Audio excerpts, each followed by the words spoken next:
Welcome back to the College Financial Health Show with Matt Hendricks and Gary Stocker, where each week we look at the financial health and viability of two private colleges in the United States.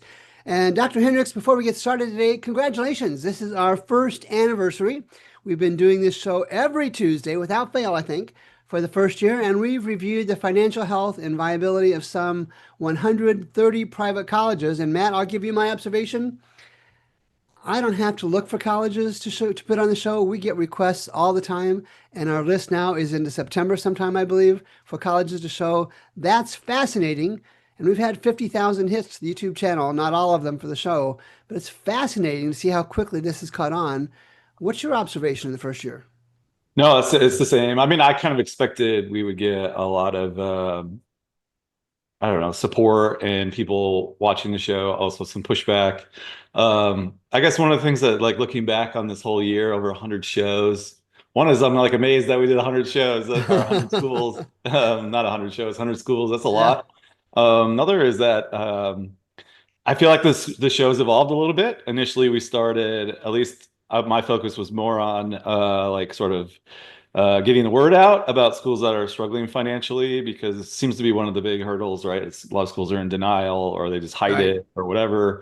And I feel like, folks should know that are at these places that, they're in serious trouble and they should know it early. But it has sort of evolved from doing just that to more about also how can we Yes. point to things that could help the schools. So yeah, part of that was just kind of user feedback because we do have tools that are quite useful, of course, for identifying schools that are in trouble, but also things they might do to fix Yeah. their budgets, right? So I like that evolution of the show. Yeah, all the requests are a little bit surprising to me, but it goes to show you that, there's a information gap, right? And we're trying to Yeah. fill it, and there's a demand for that, and we'll keep doing it. And I've enjoyed doing it this entire year. Dr. Hendricks, what do you have for us today? We have the National University of Natural Medicine in Oregon. All right, I'll put it up here. Okay, so I don't know much about this other than what I'm about to learn about their financials, the school, but I'm going to focus in on financials, which they have lots of negative net income here.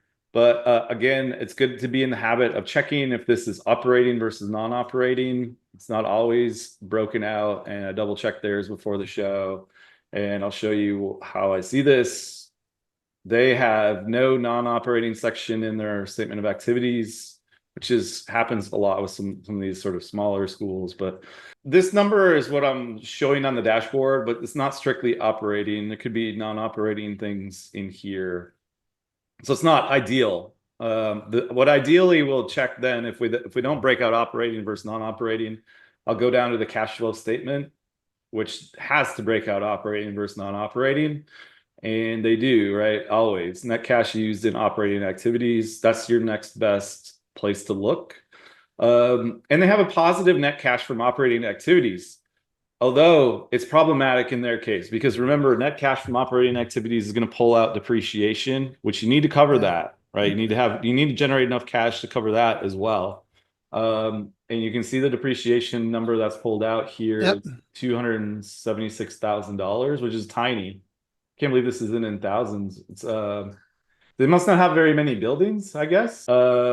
But the key here thing to note is their net income or net cash from operating activities is not bigger than this depreciation value, which means that if they did the accounting the correct way with the operating activities pulled out, probably means they would have a negative net income from operating activities because this would be the main difference, right? They're adding that back in as an expense. What's the conclusion? They have net income deficits. They're not covering their depreciation, and so yeah, we have some indications of financial stress here. You can see that at least 2 years here. This is Yep. negative, so they don't even have cash coming from operations, let alone to cover depreciation, but also just not covering payroll and everything else. So yeah, some serious financial red flags here. So let's take a look at the rest, how that's sort of playing out with their CapEx spend and their endowment and unrestricted net assets and stuff like that. So let's start with unrestricted net assets. And yeah, schools that struggle, they just don't have, they're not putting away money to sort of grow their unrestricted net assets. And that's the case, certainly the case here. It's only up 7%, normals to be up 40%, 39% or so. So And yeah, that's dangerously close to that red line of closed colleges. yeah. And so if you look at, yeah, they only have 11 million in unrestricted net assets. Ooh, You see how ouch. like all these schools that closed, it's a huge problem because they just have no where you get your runway to sort if you're in financial distress, your runway really comes from these unrestricted net assets. And they don't have a lot, right? In fact, less than schools right at the end of their lives. So they can't afford to mess up, right? And it appears they already are running deficits. So this they can't do that very long, right? They'll just run out of cash really fast. So that's a big red flag, but they've never had a lot of assets. But even it just makes it more important to run a balanced budget that's Yeah. covering depreciation and all that. And you can see it playing out here with their endowments. Again, schools that struggle tend to pull too much money out of their endowments, and it's probably the case here. They're only up 12%, should be up 59%. Let's take a look at the issues here. I think there were two issues, if I remember right. Yeah, two issues. One is the appropriations are quite large for most years, 7%, 6%, 6%, and then a normal one. Remember, normal's about 4.5% draw. So that's part of it. And the other part was their contributions are like zero, almost. Huh. Except for this one year where they got a really big gift, it looks like. Yeah, not ideal. You have to look at the donor support, what kind of alumni support they have, because this money should be coming into the endowment from restricted gifts that are restricted for the endowment. Just not getting a lot of them. So something to flag there. And again, just like the previous school we looked at, check out the advancement office. What's the fundraising strategy? What's the cost? That kind of stuff. All right, let me move into, let's see, CapEx. We suppose this CapEx is going to look like for a financially I'm guessing not a good stressed number. school. Yeah, only above, never above one. Never above one, which I guess explains why their depreciation is so low because the property and equipment is probably worth very little. Oh, yeah. Yeah, they don't. Wow. They must have sold I something. need to check these numbers, but let's double check the raw values here just really quick. So we have $7 million in buildings. This is bizarre. So is this like online pretty much at this point, or just running in I buildings don't that know the haven't answer to been that, Matt. repaired forever, or maintained really? I was going to check that financial statement really quick. By the way, my app can be wrong sometimes, right? The AI does the best it can to pull numbers, but sometimes can be wrong. No, that's right. Yeah. $6.7 million. Yeah, okay. Let me check to see if it's online while you do the rest of the. So is it? Yeah, it must have a lot of online because I think their enrollments. Let me just double check enrollments. I mean, $6 million is like what, one or two buildings. Um, so students. Okay, they only have 400 students. So it's possible that yeah, I guess it's possible they just have like one or two buildings. Okay. All right. Let's take a look at some things or what's happening on the revenue side. So clearly it's financial distress, capital stock is like going to zero. Um, Unrestricted net assets not growing, not great donor support, endowments not growing. We have deficits, a lot of things going on here on the financial part. But let's see what we can uncover in terms of potential strategies to fix this. I went into net tuition revenue by accident, but wow. Yeah, net tuition revenue is down 41%. So again, note the track versus the red line. This is Yeah. worse than schools that have already closed. Okay, so clearly serious problems on the revenue side. And it does not appear to be at all related to price. In fact, the price is it's pretty high, 26K on average. 27 used to be 2016. Not a lot of change there. So the main reason their net tuition revenue must be falling because of enrollment. Let's go back to students again. And Matt, they are not exclusively online. They have both face-to-face and online Okay. courses. Yeah. Okay. So enrollment's down 37%. Although we did get this small bump from 44%. But you're dealing with really small numbers now. So yeah, this is again sharper decline than schools that have already closed. Doesn't look healthy on the revenue side. And again, remember they don't have much of a runway. What was the unrestricted net assets? It was like 10 million. Yeah.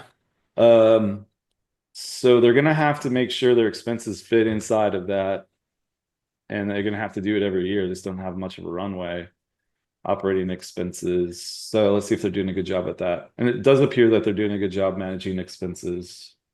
Down 33%.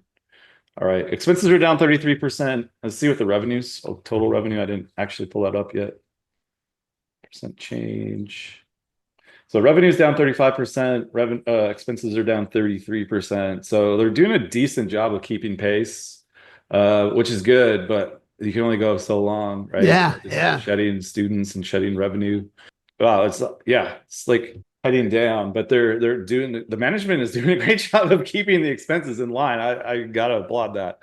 All right, so let's see what we can do. Obviously, on the revenue side, I can't see much on this app. This school really does need a deep dive on the revenue side to see what's going on. What part of the funnel is the problem? I mean, one thing that I wonder about right away is the net tuition revenue. Did you guys happen to notice that?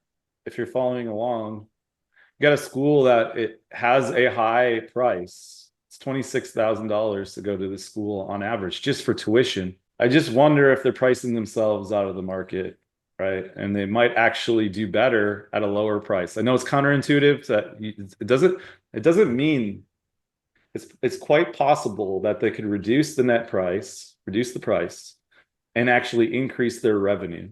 All right. You know how that works, right? You get a big impact on enrollment. It's called price elasticity of demand is really important here. It's a sort of standard concept in sort of how markets work and in economics. But you get the intuition, right? Reduce your price has a massive impact on the number of people that buy your product. In this case, students, brings up your total revenue, right? And I think that's what they need to inject more total revenue here, and that may require reducing the price.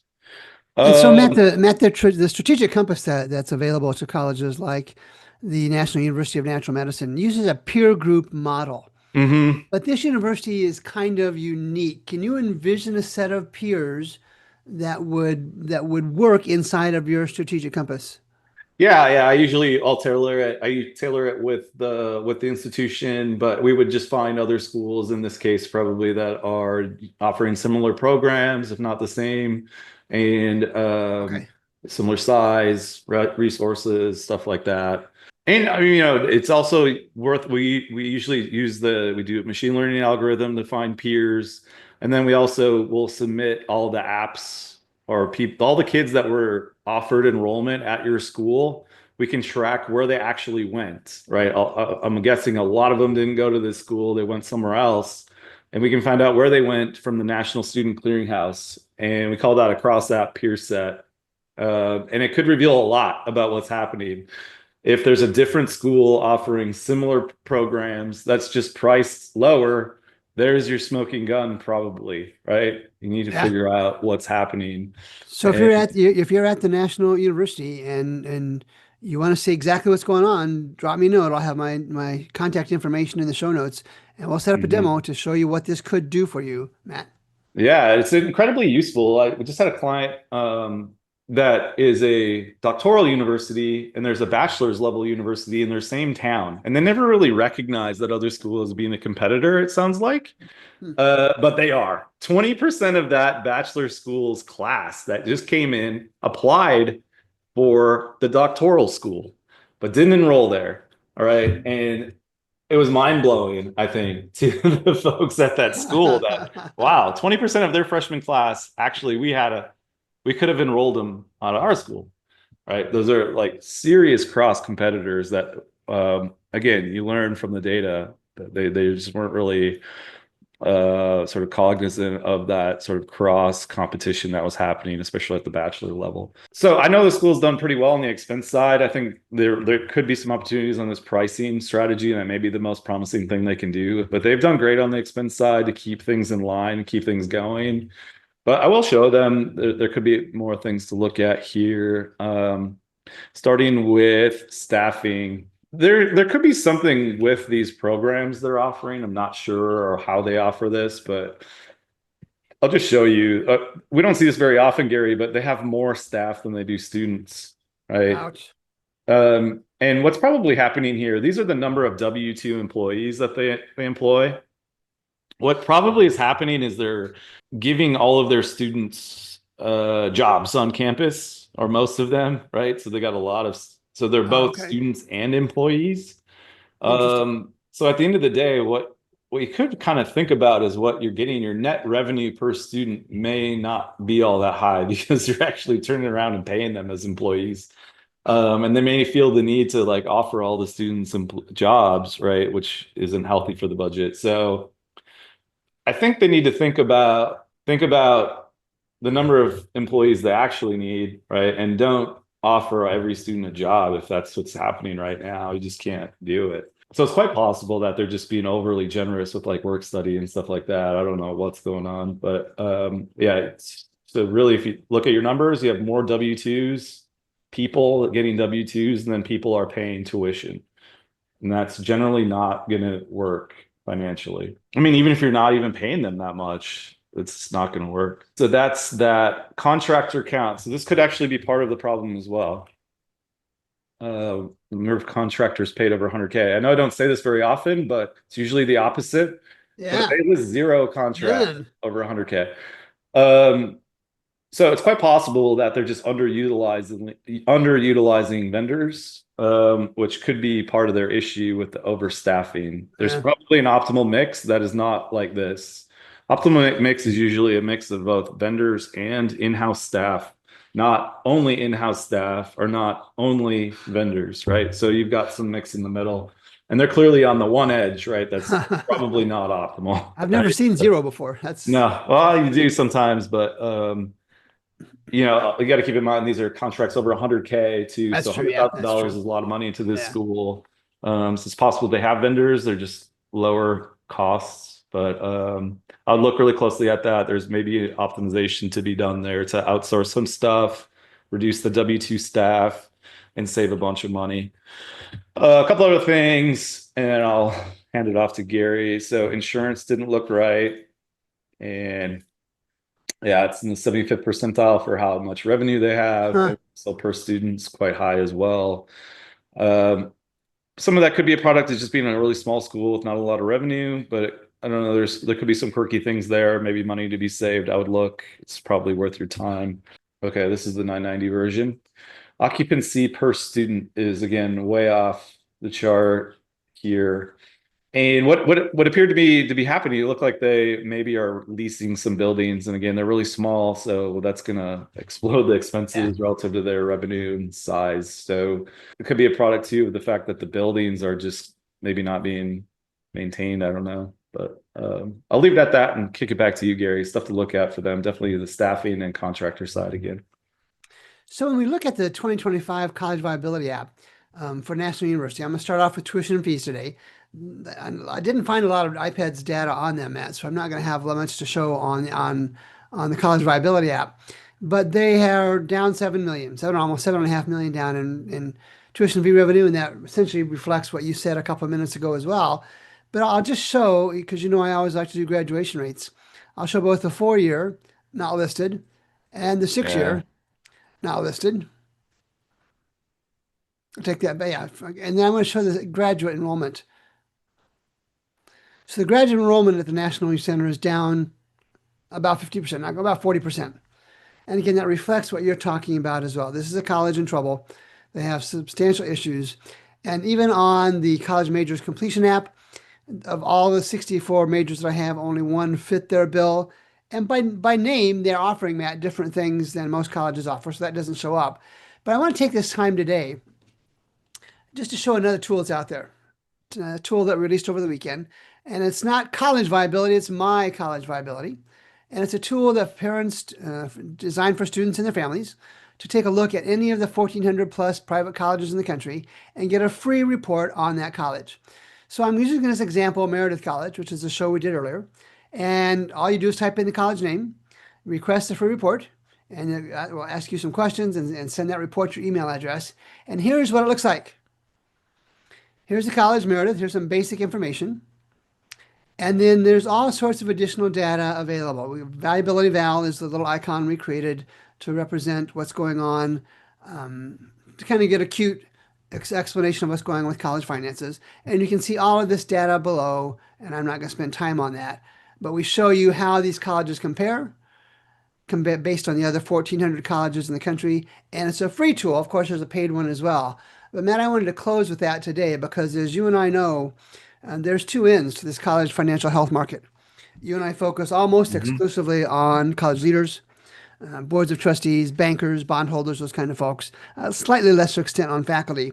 And you know for a fact that I've worked for almost 6 years to try and get a product out the door for students and their families. And this is the first, even though I have an app version for students and families, this is a much more thorough, automated process. And Matt, as you heard me say before, if students and families want to make sure the colleges they are considering are financially healthy, this is a free report.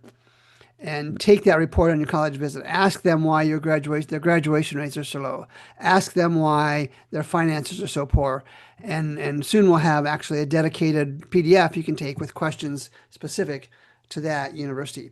National University of Natural Medicine, the tools are available. Reach out to me if you want to set something up, and either Matt and or I will take time to show you the value it would have. Be careful, the runway does not appear to be long for your organization, and probably sooner rather than better is the best approach. So for Matt Hendricks, I'm Gary Stocker. Thanks to everybody for making time to watch the show. We'll be back soon with 2 more colleges for the College Financial Health Show.